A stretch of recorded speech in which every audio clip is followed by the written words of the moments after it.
ಎಲ್ರಿಗೂ ನಮಸ್ಕಾರ. Welcome back to my channel. ನಾನು ಕವಿತಾ. ಇವತ್ತು ಒಂದು ಬೇರೆ ರೀತಿಯ ಅಂದರೆ ಕುಕ್ಕಿಂಗ್ ವ್ಲಾಗ್ ರೀತಿ ನಾನು ಇವತ್ತಿನ ಸಿಂಪಲ್ ಡೇ ವ್ಲಾಗ್ನ ಶುರು ಮಾಡ್ತಾ ಇದ್ದೀನಿ ಒಂದು ರೆಸಿಪಿ ಜೊತೆಗೆ. ಇವತ್ತಿನ ವಿಡಿಯೋ ಇಷ್ಟ ಆಗಿದ್ರೆ ಪ್ಲೀಸ್ ಲೈಕ್ ಮಾಡಿ, ನಿಮ್ಮ ಅನಿಸಿಕೆ ಅಭಿಪ್ರಾಯನ ಕಾಮೆಂಟ್ ಸೆಕ್ಷನಲ್ಲಿ ತಿಳಿಸಿ.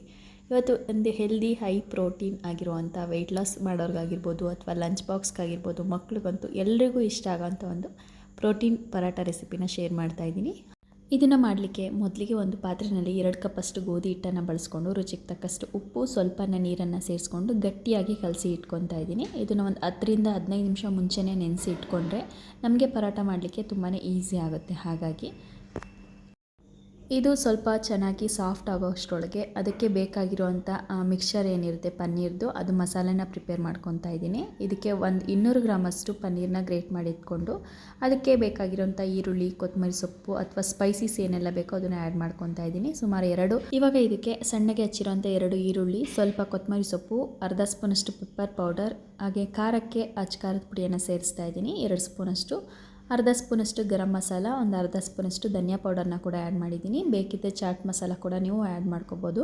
ನಂತರ ರುಚಿಗೆ ತಕ್ಕಷ್ಟು ಉಪ್ಪನ್ನು ಹಾಕಿ ಈ ಮಸಾಲೆ ಎಲ್ಲ ಚೆನ್ನಾಗಿ ಹೊಂದ್ಕೊಳ್ಳೋ ರೀತಿ ಮಿಕ್ಸ್ ಮಾಡಿ ಎತ್ತಿಟ್ಕೋಬೇಕು. ಅಷ್ಟರೊಳಗೆ ಇಲ್ಲಿ ಮೊದಲೇ ಕಲಸಿಟ್ಟಿರುವಂಥ ಹಿಟ್ಟು ಕೂಡ ಚೆನ್ನಾಗಿ ಸಾಫ್ಟ್ ಆಗಿದೆ.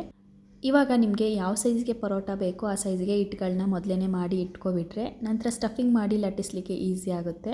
ಇಲ್ಲಿ ಸ್ಟಫಿಂಗ್ನ ಪ್ರಮಾಣ ಸ್ವಲ್ಪ ಜಾಸ್ತಿಯಲ್ಲೇ ತೊಗೊಂಡ್ರೆ ಪರೋಟ ಟೇಸ್ಟಿಯಾಗಿರುತ್ತೆ. ಅಥವಾ ಇಲ್ಲ ಅಂದರೆ ಬರೀ ಚಪಾತಿ ಹಿಟ್ಟನ್ನೇ ನಾರ್ಮಲ್ ಚಪಾತಿ ತಿಂದಿರೋ ಥರ ಅನಿಸುತ್ತೆ. ಹಾಗಾಗಿ ಸ್ಟಫಿಂಗನ್ನು ಒಂದು 2-3 ಸ್ಪೂನ್ ಜಾಸ್ತಿಯನ್ನೇ ಹಾಕ್ಕೊಳ್ಳಿ.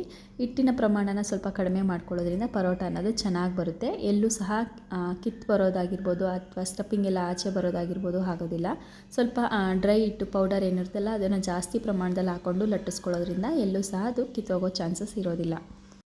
ಈ ರೀತಿ ಸ್ಟಫಿಂಗ್ ಎಲ್ಲ ಮಾಡಿ ಒಂದು 4-5 ಉಂಡೆಗಳನ್ನ ರೆಡಿ ಮಾಡಿ ಇಟ್ಕೊಂಡ್ಬಿಟ್ರೆ ನಿಮಗೆ ಲಟ್ಟಿಸುವಾಗ ಕೂಡ ಟೈಮ್ ಸೇವ್ ಆಗುತ್ತೆ. ಹಾಗೆಯೇ ಜೊತೆಗೆ ಲಟ್ಟಿಸ್ಕೊಂಡು ಕೆಲವೊಂದು ಸಲ ಪರೋಟನ ಮಾಡುವಾಗ ಬೇಗನೆ ಒತ್ತೋಗೋ ಚಾನ್ಸಸ್ ಕೂಡ ಇರುತ್ತೆ, ಚಪಾತಿ ಆಗಲಿ ಪರೋಟ ಆಗಲಿ. ಹಾಗಾಗಿ ಪ್ರತಿ ಸಲ ನಾನು ಯಾವಾಗಲೂ ಕೆಲವೊಂದಷ್ಟು ಉಂಡೆಗಳನ್ನ ಮಾಡಿಟ್ಟು ಆನಂತರ ನಾನು ಪರೋಟ ಆಗಲಿ ಚಪಾತಿ ಆಗಲಿ ಮಾಡ್ಕೊತೀನಿ.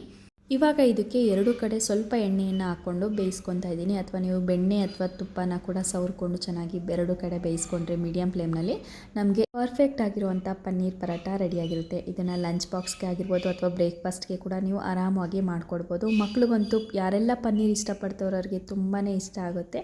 ನೀವು ಕೂಡ ಈ ರೆಸಿಪಿನ ಟ್ರೈ ಮಾಡಿ. ಇದೇ ಥರದ ವೀಡಿಯೋಸ್ ಬೇಕಿದ್ದರೆ ಕಮೆಂಟ್ ಸೆಕ್ಷನಲ್ಲಿ ತಿಳಿಸಿ. ಮತ್ತೆ ಒಂದು ಹೊಸ ರೆಸಿಪಿ ಜೊತೆಗೆ ಬರೋಣ. Thanks for watching.